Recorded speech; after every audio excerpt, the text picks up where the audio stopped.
Hormatly Atawatan TV kanalının tomoşaçyları, dinleyijileri, Sesli Habarymyzyň täzesinde men hoş gördük. Bugün size Türkmenistanda internetin arzanlaýanlygy barada habar etmek isleýäris. Ýagny 1 martdan, ýani üstümizdäki 1 martdan başlap hem Türkmen Telekom hem Aştu dip bilinýän Aşgabat şäher telefon ulgamy internetin bahalaryny, ýagny öýde ulanýan internetin bahalaryny arzanlatýar. Diňe bir bahalar arzanlamaýar, şol wagtda da tiligem artýar. Ýagny öňlerde berilýän limit tiligi, ýagny 2 megabit sekundda bolsa, inni 6 megabit sekundda, ýagny 3 häsäçeli artýar. Şeýlelikde giren täze bahanysy ýetirýäris.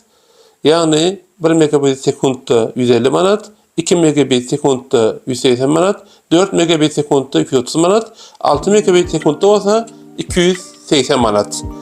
Ýagny 2 megabit sekundanyň bahasy 200 manat bolsa, bundan 3 hassa bolan 6 megabitin bahasy 280 manat boldy. Ine bu bahalar ýa-ni açmaýarak öýlerdäki internetin bahasy. Şu ýerde hormatly tomoşaçylar, dinleýijiler bir daha ýetirmek isleýär. Şunu aşam Atawatan TV YouTube kanalyny, şeýle hem atawatantv.com saýtyna täze gepleşmeli, Atawatan syýasaty gepleşmeli ýetirýär. Ýagny Könürwüşden Necmettin Kubra halk arasynda 361 bilinýär. Töre hanymyň ýazar toplamy, Gutlu Temurun minarasy bardaky gepleşmeli de hem YouTube'a girip, sesini YouTube'a girmän gönül saýtymyzdan hem tomoşa etip bilersiňiz. Häzirçe hoş, sag bolun.